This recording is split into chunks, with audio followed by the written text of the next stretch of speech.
much of what the smart growth movement is promoting and a lot of new urbanism is derived from 30 years of attempts by Portland planners to constrain the growth of the primary purpose of Oregon's one-of-a-kind land use planning system is to constrain urbanization. That's its goal. So the panel we heard earlier today talked about taking over the suburbs. That's been a goal through regional governance and urban growth boundaries for a very long time in Portland.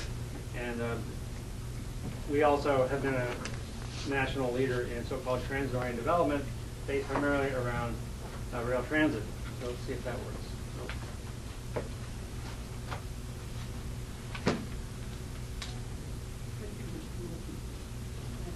How does one advance? The up button. Kind of backwards. There you go. Oh, so if you're not familiar, now two-thirds of transit customers in the Portland region are moved on low-cost buses, but all the glamour and all the money goes into trains because the capital project guys, and they're all guys, have taken over the transit system, the leadership. They moved up through the ranks, and you know the whole public sector train program might be kind of viewed as toys for boys.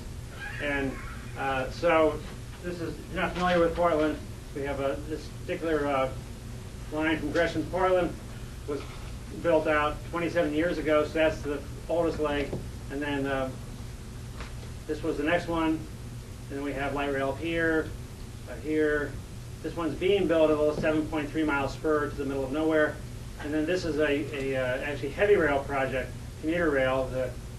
They're very proud that this is one of the nation's few, if not only, suburb to suburb commuter rail instead of suburb to downtown commuter rail. Of course, there's a reason why no one else does it that way. No patronage? Because it's really stupid. And they're losing about $17 per boarding, so it's their most expensive project. But they're proud of that because, hey, we're Portland, and you know we do things different in Portland. So a lot of this was derived from what might be an obscure project to you, an analytical effort by a land use planning group in Portland years ago called 1,000 Friends of Oregon, commonly called 1,000 Fiends by a lot of people in the free market movement. And they produced this report, which you can see it's 1997 here, but it actually was started in the late 80s. At that time, I was running an environmental organization, and why I was doing that compared to working at Cascade now is kind of another story. But in any event, I was somewhat involved, and the purpose of this project is called LUTRAC, Land Use, Transportation, Air Quality Connection. That they coined that term, the LUTRAC, and they were fighting a West Side highway proposal that was very important and still is important, but they successfully killed it. And the reason how they killed it was to raise a bunch of money, including from the federal government. And they hired Peter Calthorpe, who may be known to some of you as one of the high priests of the new urbanism movement, of the new urbanism, you know, religious cult. And they hired Parsons Brinkerhoff and Peter Calthorpe and a bunch of others. And their hypothesis was that if you could put them in charge of the world and have all this smart growth stuff on the whole west side of Portland where the highway was, could you change travel behavior enough through interventions to make the highway unnecessary? And so it was a huge computer modeling exercise that I went to some of Calthorpe's presentations, and you know, they published a whole series of reports, and it looks kind of warm and soothing. The colors are nice, and of course it never rains in Portland, so all these architectural renderings are sunny, and you know it's warm and fuzzy. And they purported to show lots of things, including that here would be standard suburbia, and that here would be transit-oriented development under the LUTRAC vision of the world if you put them in charge. And under the best scenario, Todd would get 28% of mode share compared to the normal. And based on this, the governor of Oregon co-opted the project. So we now have a light rail line on the west side and a whole bunch of stack and pack projects. So this was one of their projections that Calthorpe came up with, Elmonica Station. Now, the light rail line in question didn't open until 1998. This was published in 97. So this was the light rail line, unlike most light rail lines in America, was built through a bunch of cow pastures and tree wooded lots because they wanted a blank slate. So they were going to use the power of government to put this thing through these woodlots. And then, actually, when the FTA refused to fund it at first because they didn't project enough ridership, in a moment of desperation, they faxed back an agreement saying, look, we'll make sure that all local governments zone such that the only thing you can build near light rail is high density stuff, and we'll generate ridership. So that was an early indication that light rail doesn't serve us. We must serve light rail by changing the way we live. So their computer projection was, here's Portland, here's light rail, here's Hillsborough, the terminus, and this was all completely open space at the time. And you have all this stuff here. Now I don't really know what it is, but it looks benign enough, I guess, when architects are just goofing around with their computers. So, well, here's El Monaco Station today, actually. So here's the light rail line. There's the stop, and here, naturally, the closer you get to light rail, the less development you get early on. This is after light rail just had its 15th anniversary last month on the west side. So the first thing you can learn is light rail does not attract development. It actually repels development. And so you have to bribe people, literally, subsidize developers to build it. But I monitored these projects. I and various people like John Glennon, who doesn't have a say in the matter, but he's interning for us, and to get up early in the morning. And our methodology is to go out between typically 6:30 and 8:30 in the morning, or 4:30 and 6:30 in the afternoon, or sometimes weekends or middays if I'm really interested. And we just observe. We're not interested in computer models and architectural renderings, and we're not interested in state of preference surveys about people say how they would travel in some theoretical capacity. We're only interested in how they actually do travel when they're being watched, and they don't know they're being watched. So this does actually require some cleverness on the part. You don't want to change their behavior by the fact that you're there. And it does involve some danger and some harassment and being kicked out of places by cops sometimes. But anyway, we go out, we just watch. We want to know, is it really working? We saw what Peter Calthorpe had to say a long time ago when he was getting paid a lot of money. So we want to know how it actually works. So we monitor those. And this is the highest density project near light rail. This is actually a TriMet park and ride. And park and rides are sort of forgotten about when they plan it, but of course, if you're actually a transit rider, you know that most of the light rail ridership comes from bribing customers with free parking to get them to drive there. And then this is underbuilt for parking, so then the parking spills over into the TriMet parking lot, which they also usually don't want to talk about. And you have the standard row houses, which, why are these out in suburbia? Well, because that's Portland now. They're trying to make Portland suburbs more dense than Portland proper. So we monitored 4 different products, and the ones closest to light rail had some modest light rail use. All the rest had over 90% mode share for automobiles, and we count automobiles as well as passengers in them. We eyeball it, so we get vehicle trips as well as passenger trips. We count every single thing past a certain cut point. Unfortunately, most of these projects have limited numbers of ways in and out, so you could, with just 1 or 2 or 3 people, you can observe every single trip coming and going. So it's pretty high dense there, but light rail and high density hasn't really changed mode share very much. So another project is on the east side, the original line. So this is now 27 years old, and this was an 11-acre site. It's called Russellville. It was a school site. So you started with land owned by the public and subsidized. And this was the last. Here's light rail right here. It's the light rail station. Gresham is out here, Portland is here, and naturally, the closest to the light rail was the last to be built because nobody really wants to build next to light rail. So this stuff was built early on, and then it came out in phases. And it was all subsidized. And this is their view of a success story. So it's called Russellville Commons. It's very highly dense. It's about 6 miles from downtown Portland.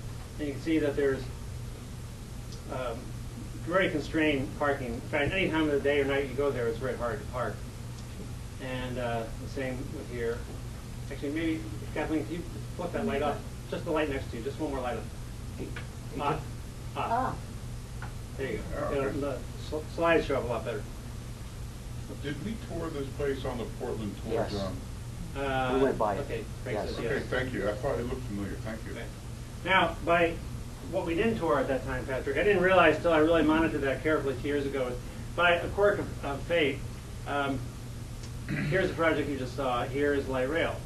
This is Stack and Pack, courtesy of the planners. Across the way, right here, this escaped the clutches of the planners. This is old Portland. This was built out decades ago. And this is not at the periphery. The periphery of Portland is way, way out here. This is very close to the city center. So I call this the control group, and this is the treatment group. And this grid system is such that there's only one way to walk from here to light rail. Is a little path that goes out here, and they walk down here. Is And that an otherwise, officially sanctioned path? yeah, it's an actual path. Okay, all right. So this is like a watershed. So if you want to observe traffic, all you have to do is place people up here, here, here, and here, and all the auto trips are going to go north onto Gleason Street, and the pedestrian trips in the morning to light rail are going to come out this little ped path. So it's really easy to monitor all the trips. So we did, on consecutive days, we monitored all of this high density stuff, and we monitored Old Portland. I wish you would have asked me. I would have told you that a long time ago. Is this all the way out in Gresham or is this in Oh, Portland? no, it's in It's a Portland. This is gateway. Oh, Gateway. Gateway, okay. 102nd I'm just trying to- Burnside, right near the Gateway Transit Center. So this is the density in the control group, Old Portland, 5 units per acre. Easy to park here. Like somehow planners never got to tear these down and do the high density stuff. People just live their normal lives. And then here's the ped path. Comes out Okay. here. You can walk to light rail. So I had one of our associates just sit right here and count every single person coming and going there. So now Russellville, and this is the pink sheet, has a much more detailed write-up that you have as the actual where we were sitting and what the counts were. 52 units per acre, and they got 13% max share, light rail.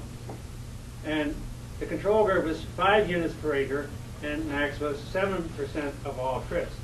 So I will concede to the smart growth people that if your goal is to increase mode share, yes, it almost doubled. Of course, if you start with a small number and you double it, you still have a pretty small number.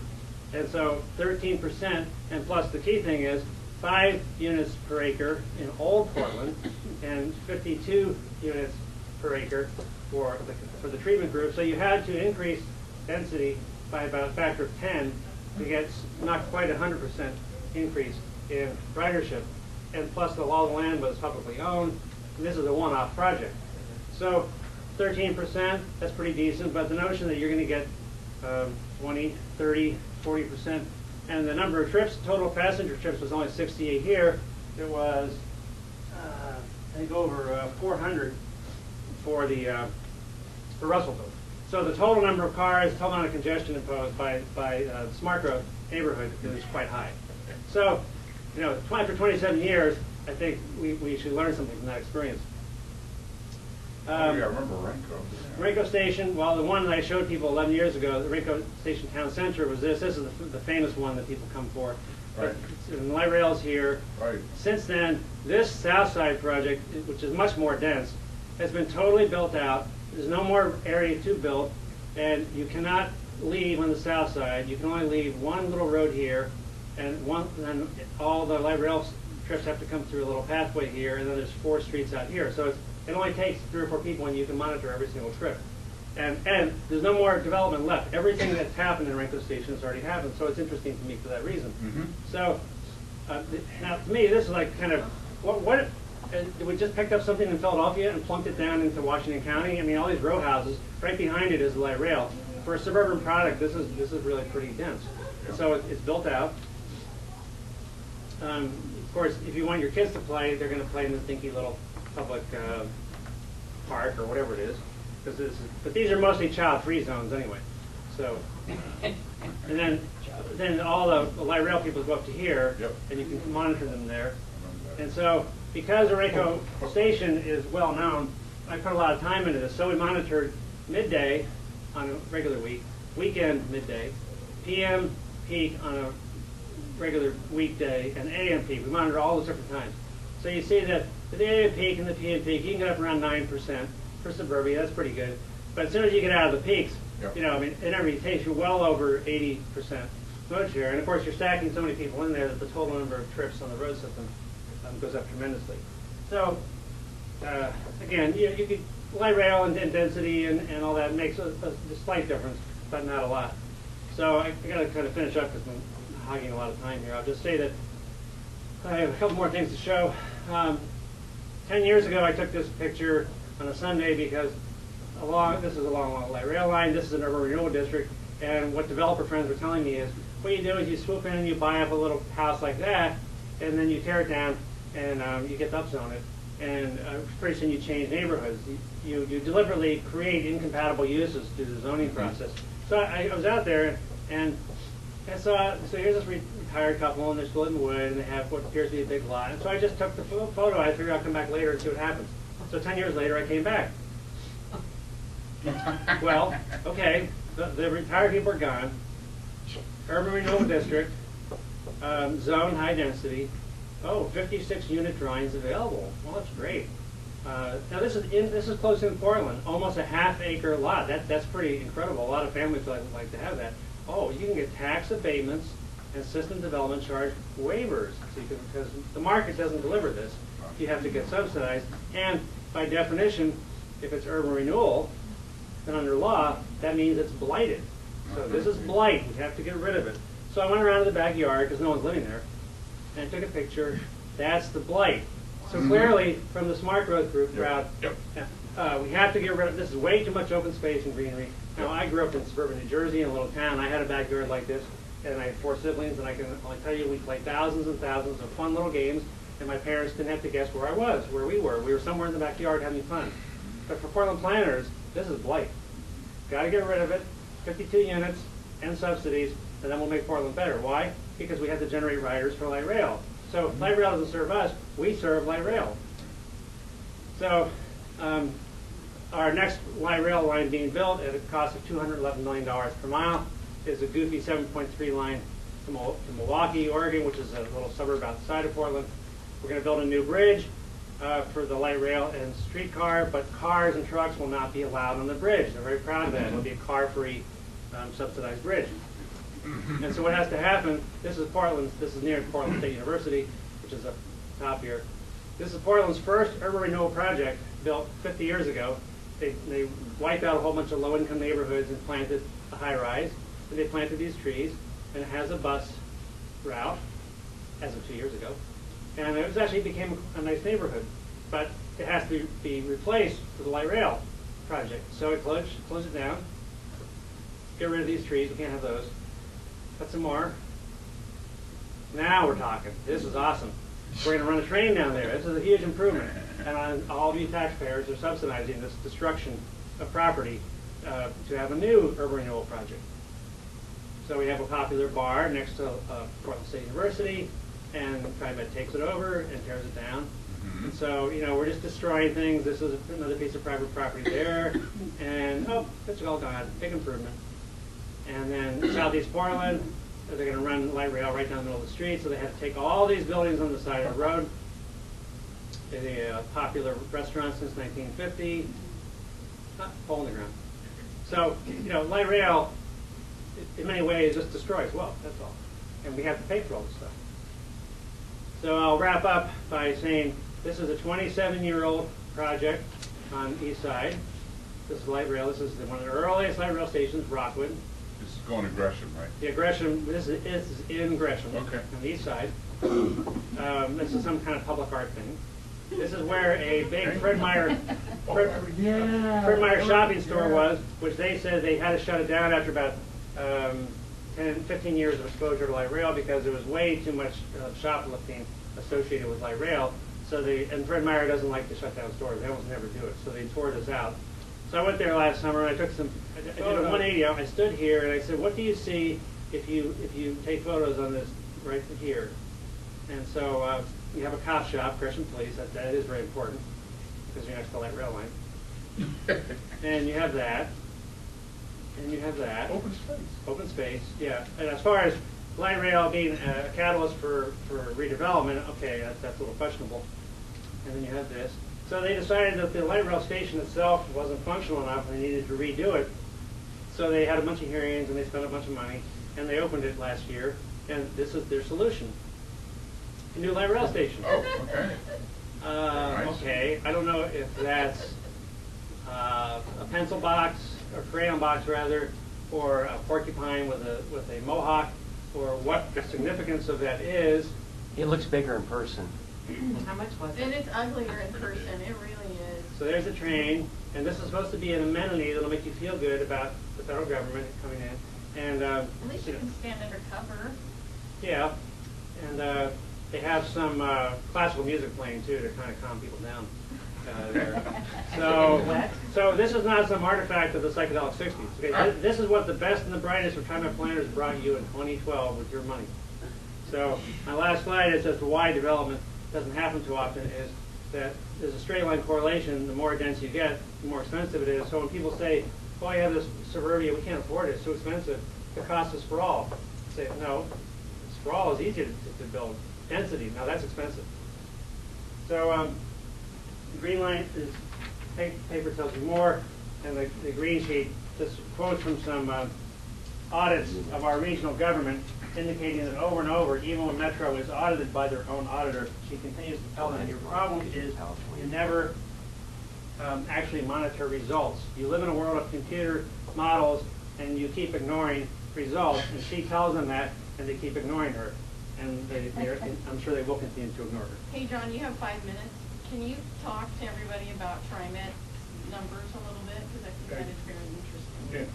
I thought it was over my time limit. What, No, what, you and only get 30 minutes, everybody if I can add to that request, what happened to the Oregon legislature's past law to audit TriMet because of the financial disaster that's ongoing there? If you could speak to that a little bit. Yeah, well, the legislature did pass a little law in the waning days of the session, and the Secretary of State is required to do a program audit of TriMet by February of 2014, Okay, all right. and they're undertaking it.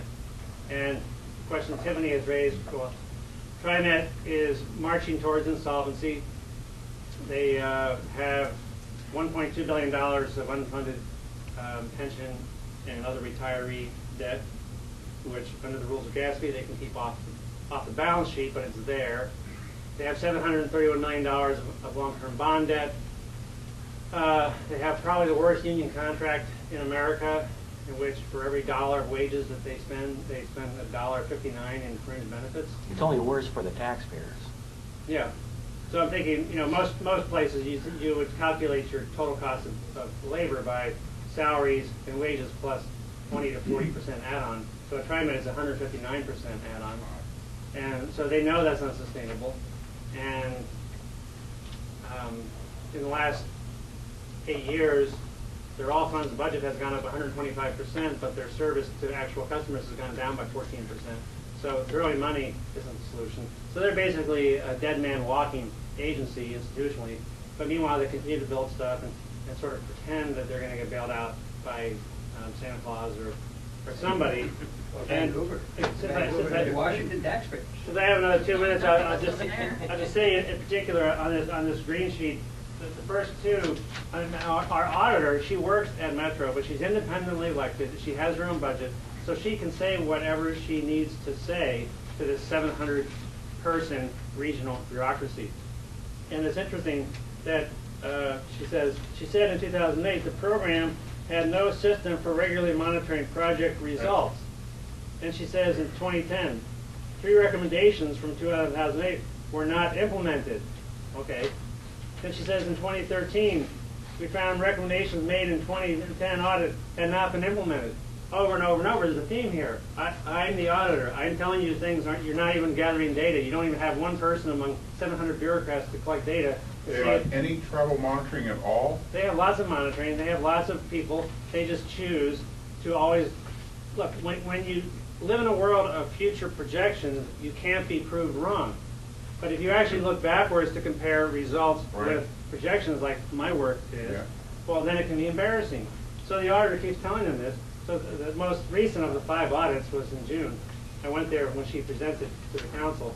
And after she gets out, these public people, they're all very polite to each other. And I went to him and I said, well, I just want to know who's going to be fired.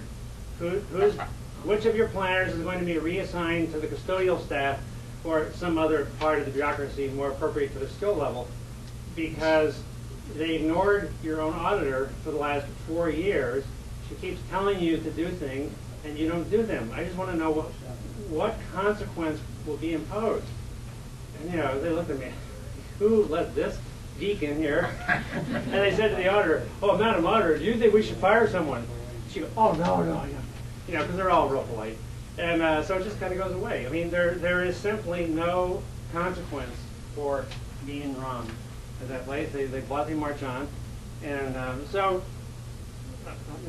my goal at Cascade is to continue to monitor all this, to take photographs, to do the research, to show as it's happening that it's not working, and eventually we'll be proven right.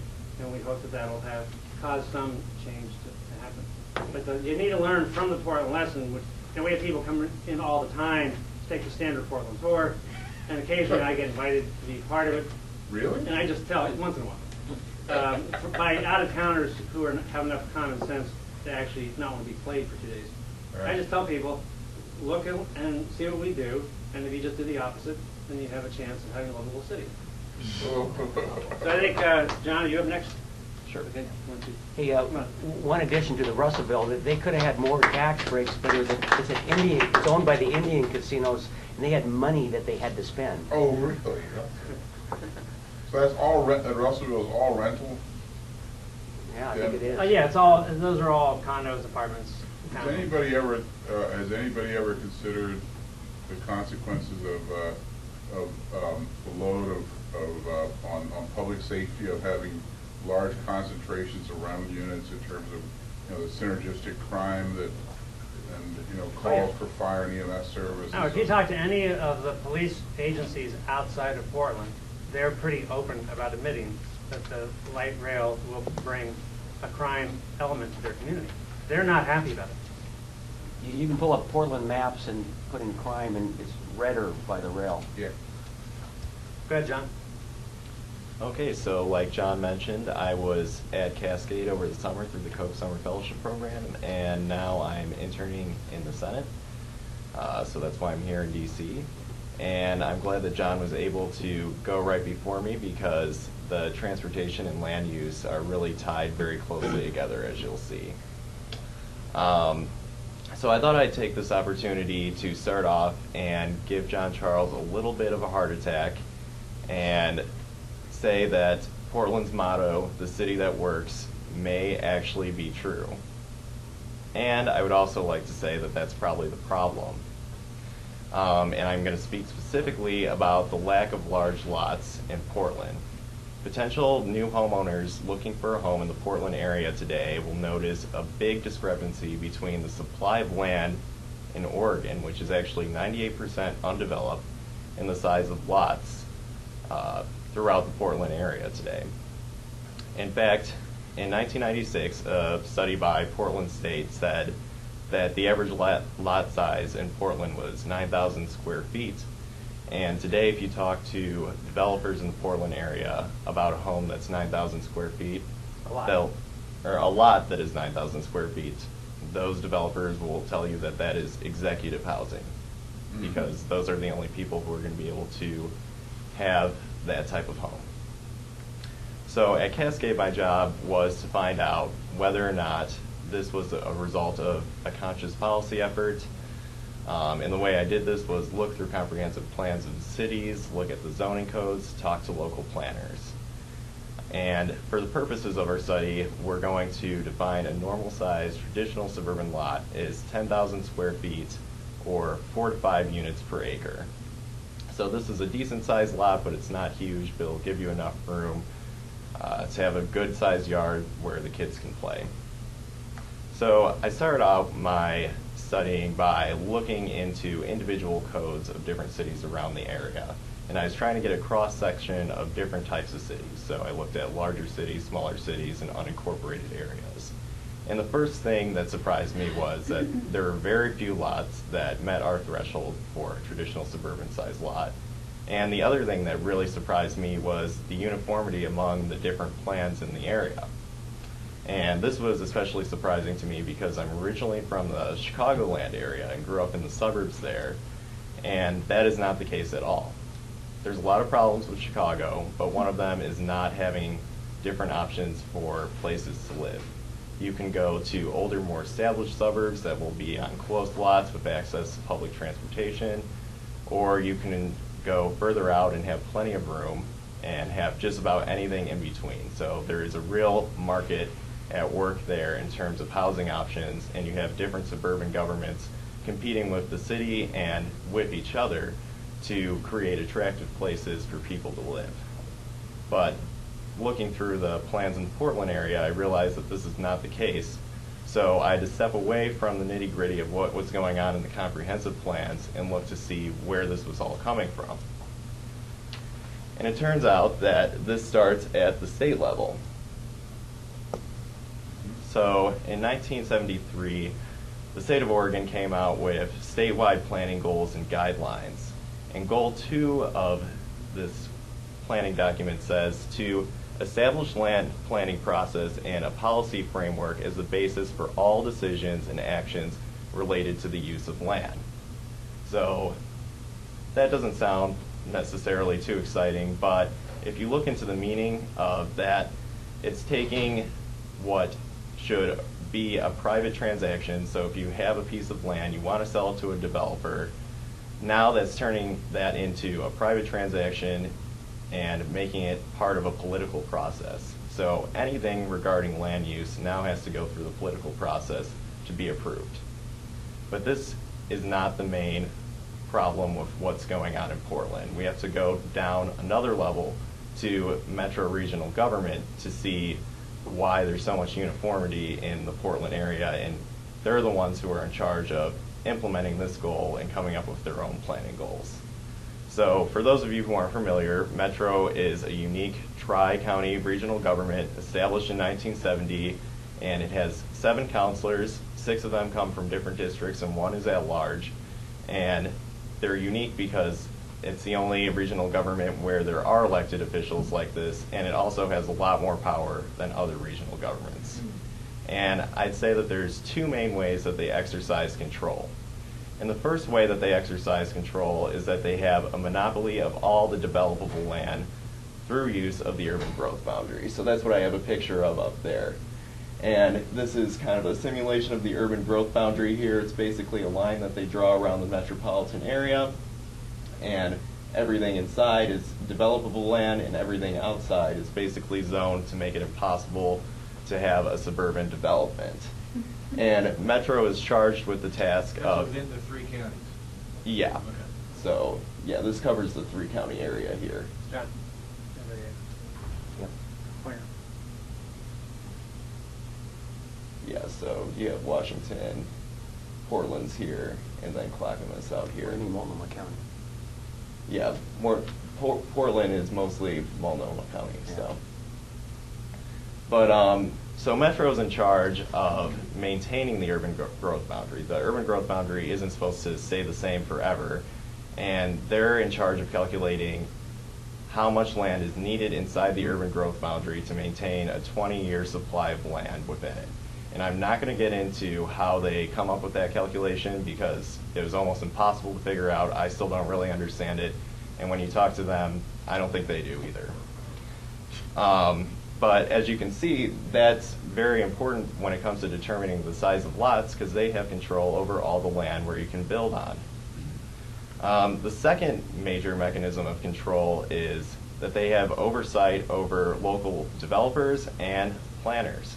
So each city has their own planners that are also working on this. And you would think that maybe local planners would be in charge of coming up with local issues and problems that they're running into with the plan put forth by Metro. But really what those planners are doing is working to implement the larger plan on a smaller level. So there's not really any pushback there from local communities. They're all kind of working together in a top-down effort, like I said, originally from the state goal, Metro, and local planners. And like I said, they also have a lot of control over developers. One, because like I mentioned, they can bring in the amount of developable land that they want.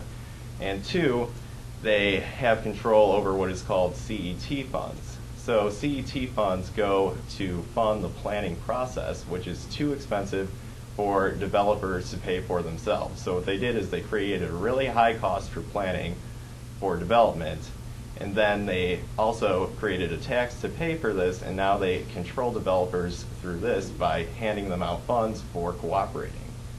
And Construction excise tax. thank you. That's how they generate the money, is a tax on all new construction. Right. And finally, if all of that doesn't work, if developers figure out how to pay for it on their own, they can still legally go into the developer's plan and have it changed to a plan that fits their broader plan. So now let's look at a little bit more local level. Talk about the city of Portland. So most of the information I got from the city of Portland came from the planner who heads the Bureau of Planning and Sustainability. He was actually nice enough to have a pretty long conversation with me about what they're doing in there. And one of the most interesting and shocking things that he told me about future housing capacity, so all the future units of housing that will be built, he told me that 85% of that will be for multifamily housing in the city of Portland. So obviously that means you don't have to worry about the lot size, because there's not going to be any lot at all. It's going to be multifamily for almost all the housing in the future. But another interesting thing that the planner told me while talking to him is he admitted that there's numerous problems that Portland has encountered in the past coming up with these plans. And a lot of these problems I'm sure John Charles has talked about before at this conference. Problems with transit-oriented development, not enough parking, problems with congestion in these quarters that they're building out. And finally, when they do get areas built out like they originally planned, they have problems with local residents coming in and complaining that this is not what they actually wanted. Once they see that it's there, they realize the problems that come along with that, and then they finally push back. But unfortunately, at that point, it's too late. So once he admitted that they had these problems, I asked, what are you guys doing to, improve upon this? What is your solution so that we don't run into this in the future? And basically, the solution was to keep doing the same thing further out with minor tweaks. So what I've learned from talking to numerous planners is that it's never the overall plan that should be questioned or the assumptions behind the plan. There's always minor tweaks that can be made to make it better in the future. So for example, with the parking, one of the problems was obviously there wasn't enough parking. So the minor tweak they made, for every 4 units that are built, there now has to be 1 parking space. That was their idea of solving that problem. But, Portland's the city, it's the center of the urban area, so you'd expect that if there's going to be anywhere where there's dense housing, it would be here. So let's go out to the suburbs and see if things are any better out there. Nice suburban neighborhoods right here. So, judging from these pictures, you can see it doesn't look any better out in the suburbs. Even though you're further out, that's theoretically where people go to get more space. This strange pattern of development in the Portland area is a result of a penalty on the last people in. Because people who are living in established neighborhoods, they're already in there, they like where they live, and that's why they moved there. They have bigger lots, and they don't want this new planning to come in and change their lifestyle. So that's where Metro would see some real pushback. So who has to bear the brunt of all the new density coming into the Portland area? It's these people living really far out in these new developments. So one of the suburbs in the Portland area is Wilsonville, and it's a perfect example of this because they have a lot of data on their website about what kind of housing is going on in there, and also because it brushes up right against the UGB, the urban growth boundary. So it's as far out as you can get in the developable area. And only 52% of the housing in Wilsonville is single-family homes versus 70% of the housing in the whole metropolitan area being single-family homes. When you look at the density, there's 7.6 units per acre is their average for single-family homes. That's almost twice what we were looking for for traditional lot size of 4 to 5 units per acre, and they want to make it higher. For their multifamily homes, their average was 18.5 units per acre, so people are really crammed in there. And if you look in their planning documents, they will say that the reason that the density is so high is because of their planning efforts. And what they've done is they've changed the minimum allowable densities. So for the example they give is they had densities of 7 to 12 units allowed for single family homes in certain areas, and they've changed that to 10 to 12 in order to meet their goal of having an average of 10 units per acre. Yeah. Can I ask a probably dumb question? Are people renting those, or are they actually buying those as their home? I think a lot of people are buying them as their home. Is that your They're not understanding? rental units. Well, they're mixtures of condos, townhomes, apartments. They look like apartments, sort of. So, but when you go out shopping, and I've had people express this to me, they go out weekend after weekend after weekend shopping, when all of your choices look the same and are the same, and you have huge employers, namely Nike and Intel, hiring hundreds, thousands of new people out there on the west side, but all of the neighborhoods on the west side are being developed at double, triple, quadruple the density of the city of Portland. It's bizarre. There are no other choices. And they're not cheap. No. Thank you, I'm sorry. That's okay.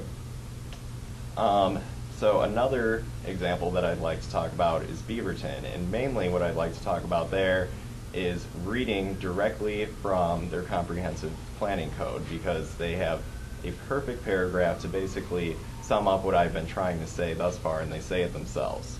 So in their comprehensive, says, in April 2000, 200 parcels were designated low-density residential totaling 89 acres. Overall, this area yields 356 persons, fewer than envisioned by the regional model. To limit the city's deficit in its regional share of population, expansion of the low-density residential areas must be prohibited. So it's pretty obvious that this is coming down from Metro. It's a regional model, and that they're trying to get rid of any low-density areas because it's screwing up their plans. So I'd like to give another example of a little bit more outrageous case, and this is out in Hillsborough, so also pretty far out near Beaverton, where Nike is. There's a lot of industry there. And this is called Amber Glen. And Amber Glen basically defies technical advice given to them, because there was an economic analysis run on this, and the experts said that the higher construction costs due to the materials that you need to build mid to high-rise buildings is just way too high to warrant development on this land, because the land is not worth enough. Which, by the way, there is nothing where that sketching is right now. It's an empty field. And it looks like Manhattan. There's a nice Central Park there too, so that's where your outdoor space is. And you just have to ask the question, is this real? Do people really believe that this is going to happen? Well, this could be the one tool that developers have to develop more executive housing, because they can use density transfers to transfer some of the higher density to areas like this and make it really high density, so they could build a few more of those low density single family homes that are being demanded. But obviously this creates more of a shortage of housing in the long run. And then, yeah, this is just an overview of that plan. So the red areas is pretty high density housing, so that's like where high rises would be. Yellow is mid-rise, so there's still going to be pretty much all apartments, and there's no houses planned for this development. Yeah. Did I understand that some people go out to the Vancouver area for large lots? Yeah, people can do that because that's outside Metro's jurisdiction and outside Oregon too. It's outside Metro for now. They like to suck it into Metro. Yeah, that's kind of the one safety that you can go if you want a large house. But then you have to go across the Columbia River Then you Crossing gotta go Bridge, across which is what we the talked RC. about this morning, and that's a whole other. So I'd like to conclude by saying that there's basically a lack of critical thinking going on in the Portland area when it comes to these planning problems. People are sucked into certain assumptions of what needs to be done to preserve farmland, address climate change, and create more equity. These are the words that they use in their documents to justify for going through with all these plans and making everything more dense. And I think a lot of the problem stems from a lack of citizen concern overall throughout the area, and most importantly, a lack of intergovernmental oversight. Everyone who's working in the government basically seems to agree there that this is what has to be done to move forward. And this is what I'd like to propose to you, is a model of a government that works, because everyone's working towards the same goal here, and they're not necessarily working for what's good for citizens. Thanks.